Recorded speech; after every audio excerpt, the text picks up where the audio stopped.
creo que sí. Vamos a preguntarle a ver qué está mirando, qué ve. Es mi politólogo de cabecera, lo debo confesar, gran politólogo, que se llama, y ustedes lo conocen, Hugo Quiroga, escritor, profesor titular de Ciencia Política. Hola Hugo, y además amigo nuestro.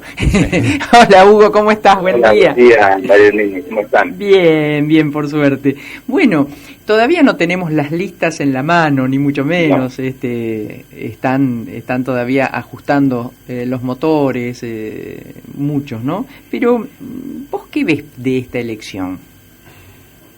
Bueno, veo varias cosas, digamos, o al menos algunas importantes.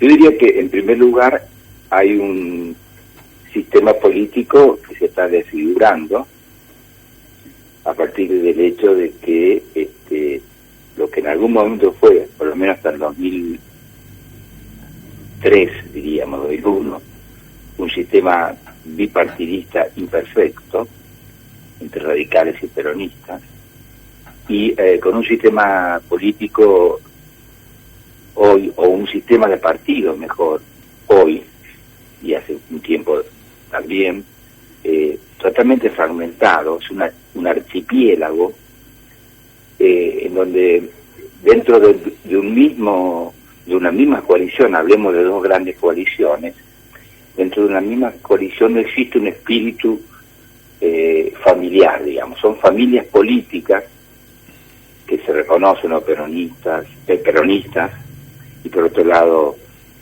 liberales, republicanos, etcétera, democráticos, pero estas familias políticas no tienen un espíritu de familia, digamos, porque en su interior las controversias y las rivalidades son profundas en el interior de cada coalición.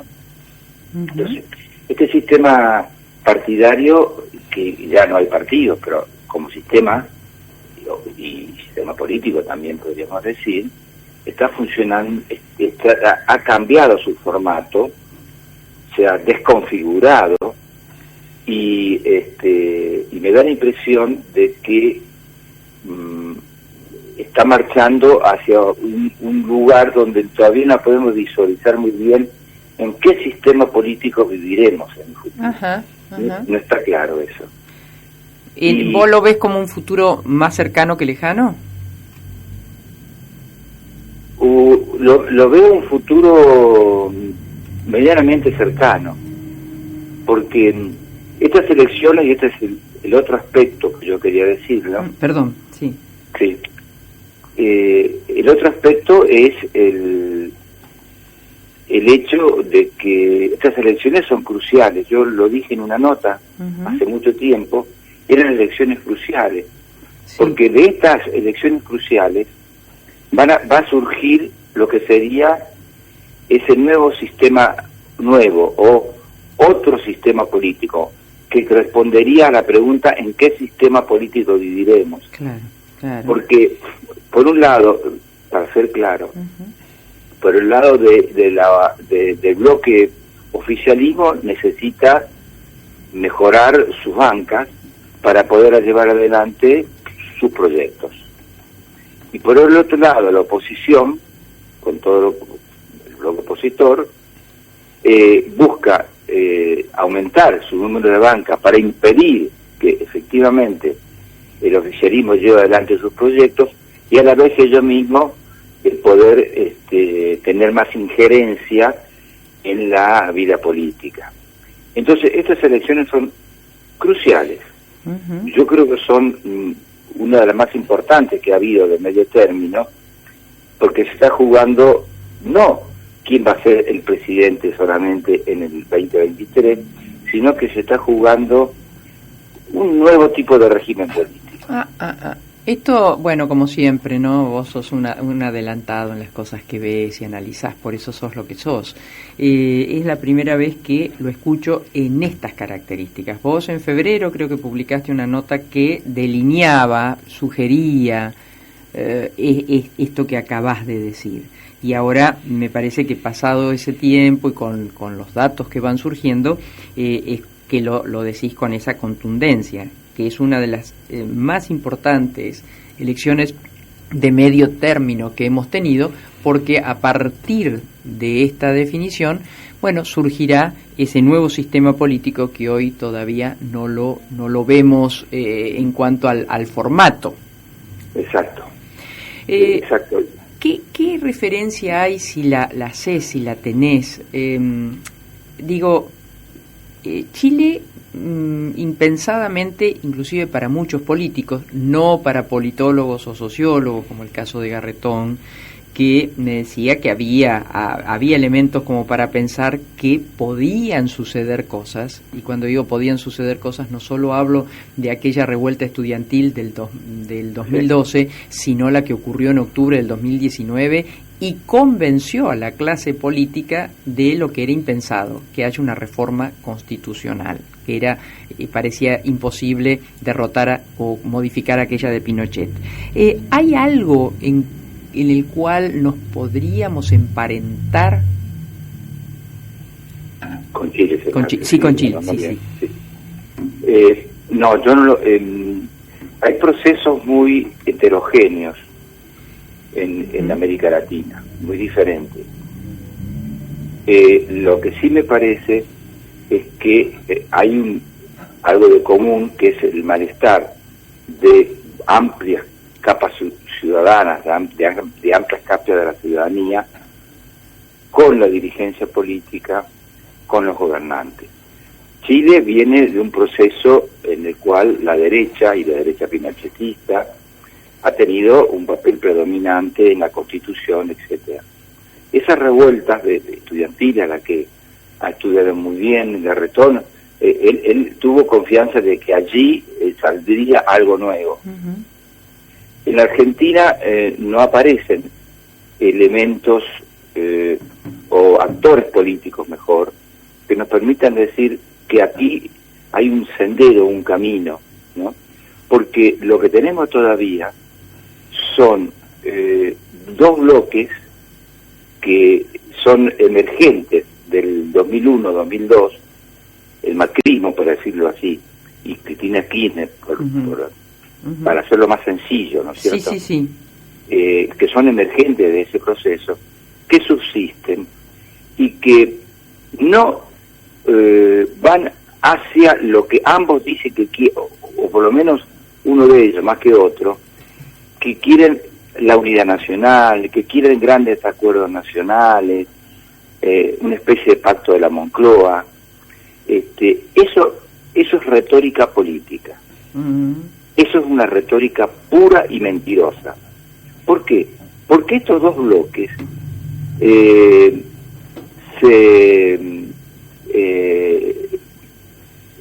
se bloquean, voy a decir, estas dos agrupaciones se bloquean recíprocamente.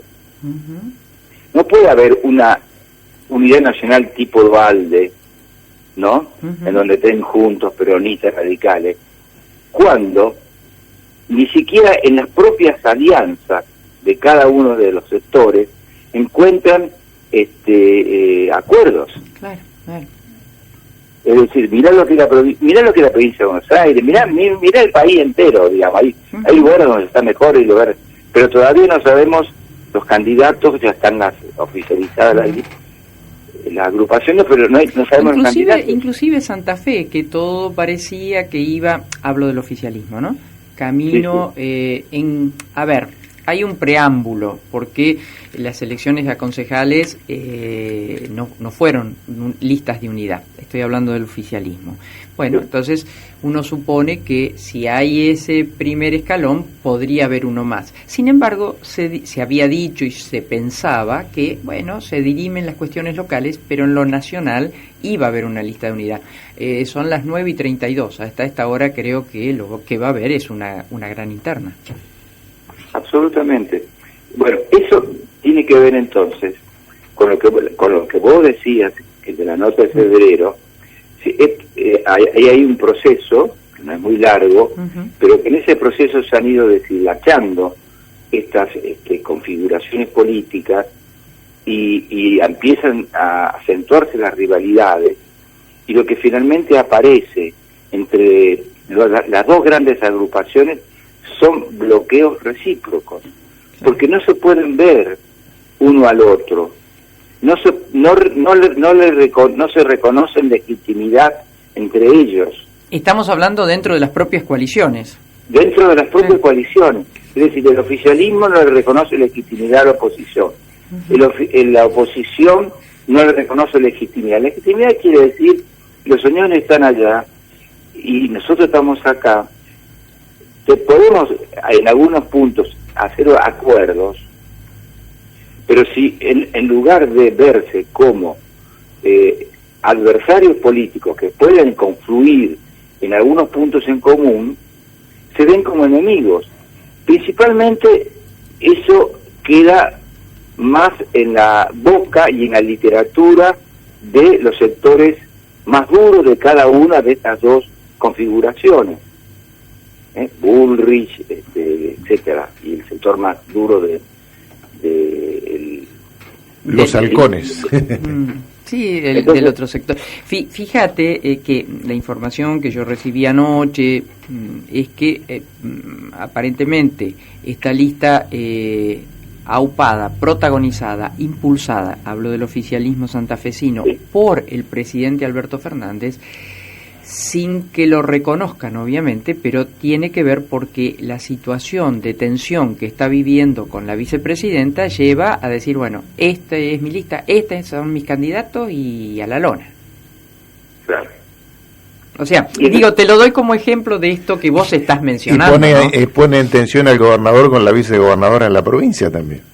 ¿O no? Sí, bueno, ese es otro tema. Por eso. Claramente, la vicegobernadora que va a jugar con el ministro de Defensa, claro, pone una absoluta tensión claro, entre la vicegobernadora y el gobernador. Claro. Eso está diciendo mucho.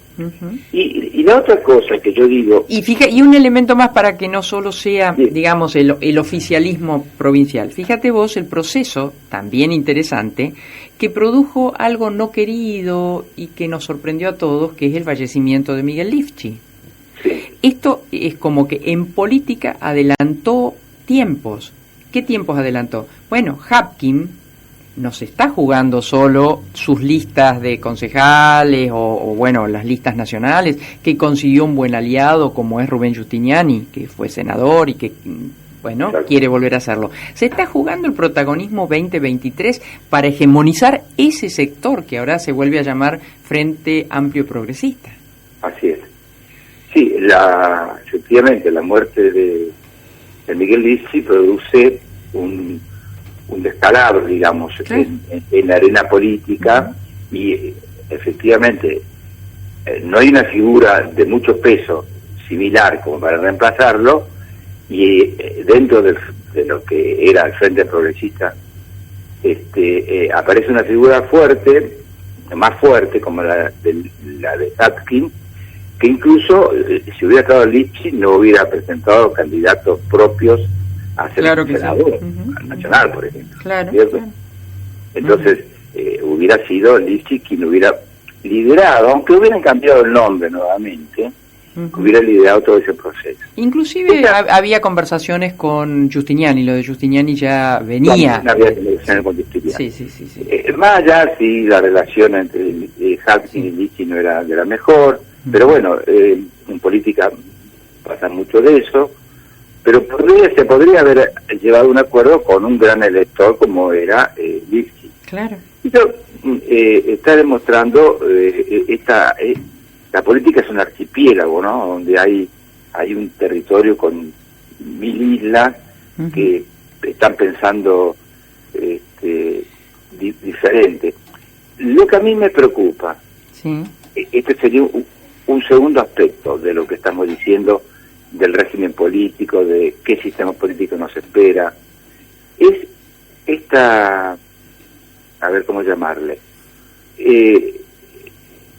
esta inconsciencia de la dirigencia política y los gobernantes de la situación, de la gravedad por la que está pasando la sociedad argentina, no toda, pero buena parte de la sociedad argentina, a raíz de la pandemia y a raíz de la mala y de pésima situación económica.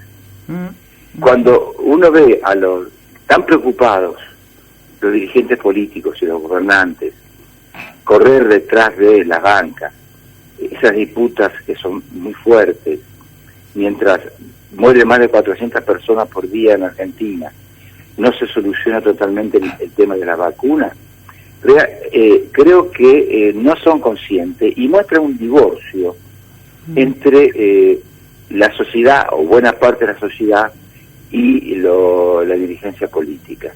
Este hecho en algún momento va a aflorar de alguna forma.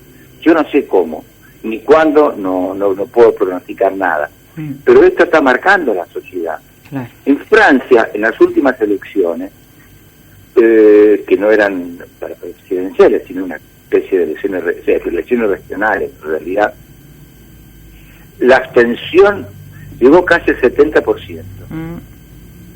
A lo mejor no ocurre eso en la Argentina, pero en Francia significa desinterés, Claro. apatía por la política. No voy a votar, ¿para qué voy a votar? Si todos son iguales. Yo con mi voto no cambio nada. Bueno, eso es un fenómeno que con distintas variedades, variaciones, estilos, se va repitiendo en diversas partes del mundo. Sumado a países que violan derechos humanos, Venezuela, bueno, Cuba de hace mucho, Nicaragua, en el cual la Argentina no tiene posiciones buenas, ¿no? No se puede defender, no podemos tener madres y abuelas de Plaza de Mayo y no hablar de lo que está ocurriendo en Cuba o en Formosa, diría también, ¿no? Entonces el problema no es solo político, es político-cultural. El tema de la educación no va bien en Argentina. Y un tercer elemento, ayer niña, ¿sí? es el angostamiento de la clase media en Argentina. Claro, claro. Me impactó el otro día. Tenemos una franja mucho más grande de personas empobrecidas o que vienen desde hace o crónicamente pobres, y por otro lado la clase media, que siempre fue ancha, abarcativa, mucho Exacto. menor. Es absolutamente así. La Argentina se caracterizó por una amplia clase media, que fue lo que le dio ese plus en Latinoamérica y también reconocida en el mundo, y que le permitió ascensos sociales, que le permitió tener recursos humanos, recursos tecnológicos, etcétera, y que hoy los ha perdido, ¿no? Recursos productivos, ¿no? Y estamos muy dependiendo de ya de hace varias décadas, ¿no? Que, con todo el proceso de desindustrialización que ya comenzó con los militares, estamos dependiendo absolutamente de las exportaciones del campo. Entonces, yo creo que